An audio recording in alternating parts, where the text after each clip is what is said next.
There's a few clubs this season I've had particular enjoyment in following this year on the channel, from the summer transfer business all the way through the ebbs and the flows of the season as we've had it so far.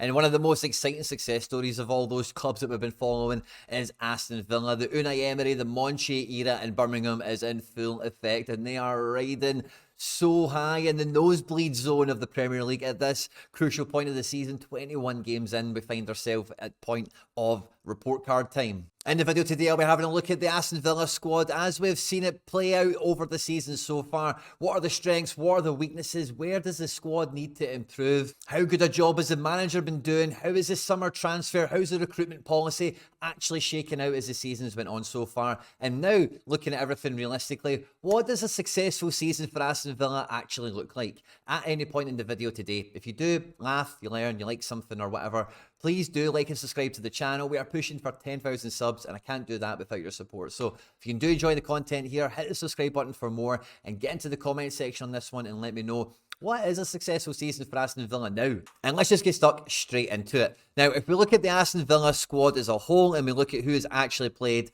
Premier League and European minutes for them, this is the main bulk of the squad. Now, this will be familiar to some people that have been on the channel already. We like to have a look at the depth chart, the tactics of the team and everything else. And, you know, the guys in white have played less than 5 times. So, of course, Buendia hasn't featured this year. Mings played once this year. Chambers hasn't featured. And Longley has got like 4 appearances or something under his belt. Moreno's just come back from injury. Dendonker's played less than 10 times. But for the majority of games, this has been the guys in purple are the most played guys so far. So I know there's not been many occasions where we have seen Cash and Digne both start. But the guys in purple are the guys with the most starts in the league so far this year. And subsequently, somewhere around the strongest 11. Now, Matty Cash is probably the one that divides most Aston Villa opinion the most whenever I'm doing these videos. I rate him. I think he's decent for being an attacking right back. He's definitely not the finished article. He's definitely not what Aston Villa needs to maintain these now very lofty expectations. But I think he's been good this year. He's been effective, although wasteful.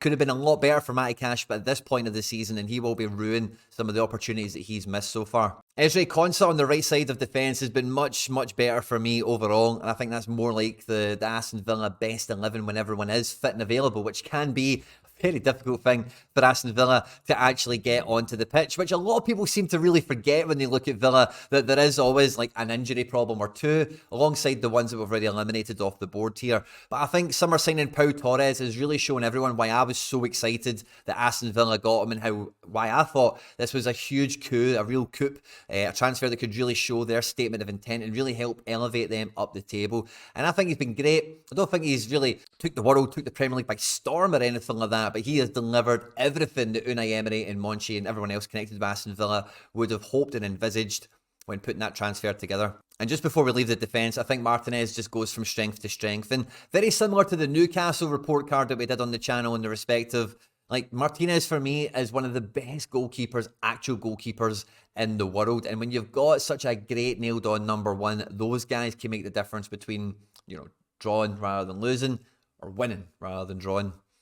And he's continued to be a real leader at the back there for them. No matter who's been playing in defence, he's been one of the main organiser of all of it. But the midfield is really where Aston Villa get most of their headlines. McGinn, Booby, and Dougie, they've been ever present in midfield, and there's been a lot of rotation in and around them, whether it be, you know, summer signing Zaniolo. Leon Bailey does come in quite often as well. More and more recently, he's playing alongside Diaby more and more often, whereas early season, it was a bit more of Bailey or Diaby. You know, as the season's rolled on, it's kind of developed. But Aston Villa's midfield, whoever does become the fourth man to play in here, I'm a big fan of Ramsey personally. I think when fit and available, you know, Tielemans will struggle to keep him out of the team. But having that level of competition for the fourth man in midfield is a really understated strength that Aston Villa have, because when we come on to talk about the manager, you'll see the tactical flexibility that these players all offer the manager and, you know, the team overall, so that they can attack the opponent in the best possible way. And Douglas Luiz gets lots of headlines, of course, he's fantastic. But I do think that McGinn and Bouby Kamara, I think this is a real unit, a real engine room that is up there with the best in the division, really. When you look at every other team, Man City's midfield is exceptionally number one, of course. But Liverpool's midfield is under redevelopment. And really, when you look at the rest of the league, and if you were to kind of rank the strength and the quality and the depth of midfield, I think that's a big reason why Aston Villa do find themselves so high up in the table, that their midfield is amongst the top 3, the top 4 best in the division. Diaby was another massive signing in the summer, and I was a little bit nervous that this one might have worked out a wee bit more like the way Bailey worked out in the first instance. I know Bailey's kind of developed and moved on, which is great, but Diaby has hit the ground running, and he has just picked up where he left off in Germany. He is an absolute tornado in attack, and he is very decisive. You know, he's a guy that knows where the back of the net is for himself, and is very unselfish. Will put the ball on a plate for someone else. John Duran's filled in for some European stuff, and he's been kind of fine as a backup striker or whatever. And Ollie Watkins, for me, high expectations, high opinion of him, big fan, big admirer, and I think for the large part of the season he's been doing his job really, really well. But I guess it's probably time to come on to the fixtures and have a look at how the season's actually shaking out for Villa, because although that you can look at the squad, you can look at the league position and think, wow, man, they're just flying really high and everything's really going their way. The season started off with a 5-1 loss away to Newcastle before going on a really impressive run of results. But a lot of these impressive results early on, especially when you look at losing to Liverpool, don't really get you that much attention. You know, beating, especially in Europe, like the likes of Hibs or whatever, but beating Burnley, beating Everton, these are things that Aston Villa, it's not new to them. You know, it's something that they should be doing. But losing to Liverpool and losing to Newcastle in that way, I think people didn't really take Villa that seriously that early. So they had a wee bit of room, a wee bit of freedom to, you know, develop the strategy, develop the routes to go, and continue to surprise their opponents on a week-to-week basis. And because, you know, playing Europa League football, Europa Conference League football should make everything a bit more difficult, I think the manager, you know what you're getting with Unai Emery, and that's a guy that knows how to juggle European and domestic football at a very high level. And utilising the squad, balancing midweeks and weekends, you wouldn't really know Villa have a bit of a stretched squad and have had some problems with injuries, because compared to the likes of like Tottenham and Chelsea and a few, Man United even, I know Man United had Champions League football, but their group was terrible and they were crap. Whereas Aston Villa, although I'm praising them, lost their game against Legia Warsaw away, and that really did put the pressure on their group, because AZ was the bigger team in the pot, and after the first 2 games, Villa dropping 3 points definitely wasn't on the card. So there's a lot of bounce back required from this squad, a lot of being able to refresh and go again. But even in these results here early season, they were starting to definitely, also I was watching Villa, progress through the summer window and everything else, but they're consistently scoring more than 3 goals very early on in the season. They've set their bar high, and when you're training, operating, and playing at that level of scoring lots of goals all the time, and when you look at where the goals have landed, by the way, they're very evenly spread throughout the squad. It just shows you that they can really compete on a lot of different fronts against a lot of different opponents, thanks to the manager, in a variety of different ways. And the results are mainly positive here: 4-1s and 3-1s and 2-1s and everything as well. Yeah, clean sheets are hard to come by, but they're getting 3 points, 3 points, 3 points, 3 points every single time. And when you look at the results, a wee bit closer to the winter break that we've had here, is you can see a real demonstration on the versatility that Unai Emery has had to deploy in the squad because of the people available, and he's had the ability to deploy because of their smart transfer strategy that Aston Villa have had before Unai Emery came in, and he has been able to continue on and build upon very successfully. Looking at these victories here against Fulham and Tottenham, the shape is a little bit different as it's displayed. That we know Villa, the way they kind of change and operate, we can look at it in the tactics board a little bit better. But the team, it's very versatile. The starting 11 changes very frequently. Sometimes that's down to choice. Sometimes it's not down to choice. Sometimes it's juggling midweeks. Sometimes it's suspension. It's injury. It's all this kind of stuff. But this is where the season starts to change, because they beat Tottenham. They get, they sort out the Europa Conference League, but then going back to back, beating Man City 1-0, getting the clean sheet, which they've not done very often this season, but doing what is required in such a high intensity 6-point affair, top of the table clash against the treble holders. Fantastic result. And in terms of result for both of these games, Villa are coming out of it absolutely buzzing. Now, I think City and Arsenal have things to say about both of those games and, whatever. But for Villa, they got the job done. 1-0 victory. They get the points on the board and they move on. Now, towards the back end of this, I think this is what should be getting highlighted to Unai Emery and Aston Villa, that Watkins here, against City, against Arsenal, big games, you need your strikers to score goals. They have won by 1 goal there, but keeping clean sheets against Arsenal and City is not something you're going to do very often, and generally speaking, their philosophy is to outscore. And if they were to concede, you need your striker to be able to pop up, and he hasn't. So noted. And as we've moved on throughout this latter part of the season, yeah, we've got a goal there away to Brentford, but it does feel that Watkins has kind of dried up a little bit. 2 assists and nothing against Everton. I think that's the main reason I've got that taste in my mouth is the Everton game. Just thinking that's the game the striker really needs to turn up in. I kind of forgot about the assist against Burnley, if I'm being honest with you. And the last time I was looking at the Villa, that's the number one thing I think that is lacking in this squad at the moment is added depth in attack. Because as much as I love Watkins and I think he's a very good goal scorer, great guy in the system and all the rest of it, John Duran isn't his backup, isn't his doppelganger. He's a very different type of striker. Can be effective, but he's not really the guy to replenish for Watkins, is he? He's tried some different things with Zaniolo, with Bailey, with Diaby. There's a few different combinations that he has tried out across the season, and fair play to him. But I do think the midfield is tight, man. It's really high quality, very well balanced in terms of profile. The defence is a little bit thin with some of the injuries that have came, Aston Villa's way, and with the situations with Digne and Longley, I don't think they're got a long-term outlook at the club, certainly. You would expect, especially again with the detractors that we have for cash, that they might be forced to spend a bit more money in defence in January, maybe getting another player in for reinforcement.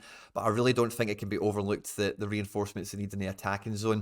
There was a really interesting thing that came out that said that Martinez was trying to push for Dybala to join. I've seen some interesting links to Wilf Zaha. So I do think that Aston Villa will do something in this January window and will try and improve and try and strengthen the squad. I don't think you can touch that midfield. I think it's bulletproof at the moment. But the defence, you could definitely add another layer of quality to really any position. Wherever you're not going to play Konsa, you don't need to worry about Pau Torres. But really, outside of that, you can really spend money in defence quite easily. And I think in attack, it's really just got to be another Watkins type that would come in. Someone that can, help carry the baton for 90 minutes all season long the way he does to keep the rest of the team and the rest of the tactics consistent.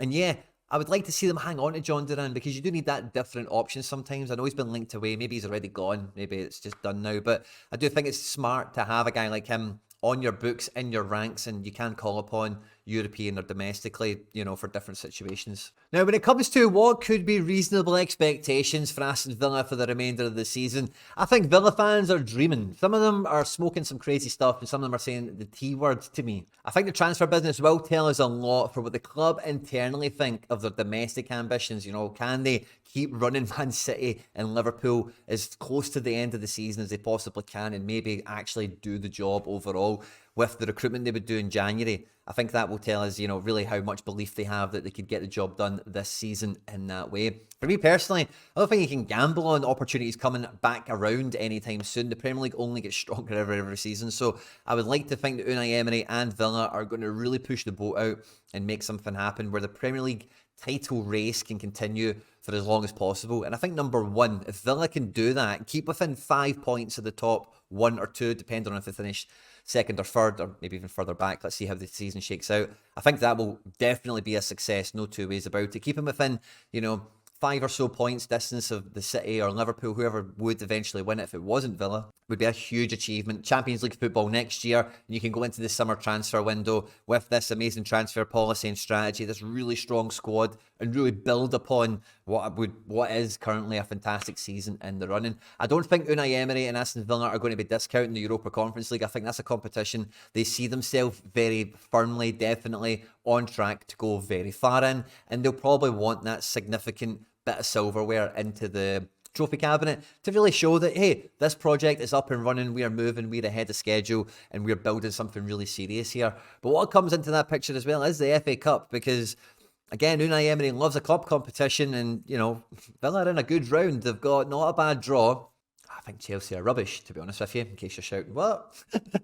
And because they won their Conference League group stage, they miss a round of that, so they go straight into the next knockout round of that after the playoffs and bloody blat and whatever. So I do feel a cup run, probably the European one rather than the FA Cup, because I do think that the FA Cup might get in the way a little bit more. I think Unai Emery likes the European element of being Aston Villa and being the bigger team in the competition, and then getting a European trophy. But I don't think there'll be anyone choosing the cup competition, so I think they'll go into every game expecting and hoping to get to one final and trying to win one cup, and they'll just see how the results shake out for which one it is that they ultimately go for. I think with Unai Emery, the European one is normally the kind of safer bet. And, when you kind of look at all that and you put it together, I think that's why those crazy Aston Villa fans that are smoking some stuff do say the T word, because, Emery can win cups. And if they can keep this best 11, the strongest squad playing weekends as often as possible, it's not unimaginable that they keep pace, So for me, it is firmly, if they can get into the top 4, that alone, successful season, fantastic job done.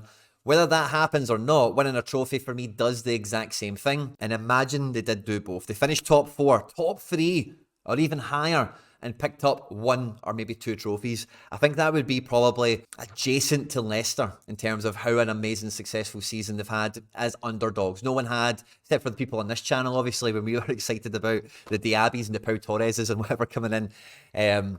No one's seen this kind of coming for Aston Villa overall. So it's really hard for them, I think, now to not have a successful season. When we come back from the winter break, they've got a really defining period of the season. That they'll get the Chelsea FA Cup game and then bookmarked between at home and Newcastle, the real revenge match for Aston Villa. Newcastle winning 5-1 in the opening game of the season. But Newcastle, the second worst away team in the division. So at Villa Park, that starts off a sequence of fixtures that look very favourable to Villa until they welcome Tottenham Hotspur to Villa Park. I think it's beginning of March or something like that. So that period there, if Aston Villa can keep scoring on average 3 goals a game and win way more games than they draw or lose, we get to March and they're still in 2 cups and they're still within 1 or 2 points of the top of the table.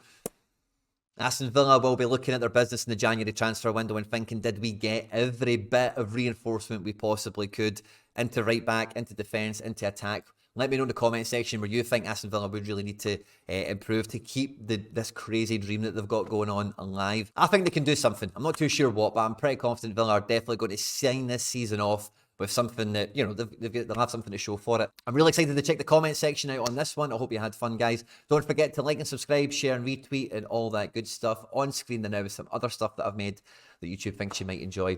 And yeah, I'll catch you on the next one. Take care. Bye-bye.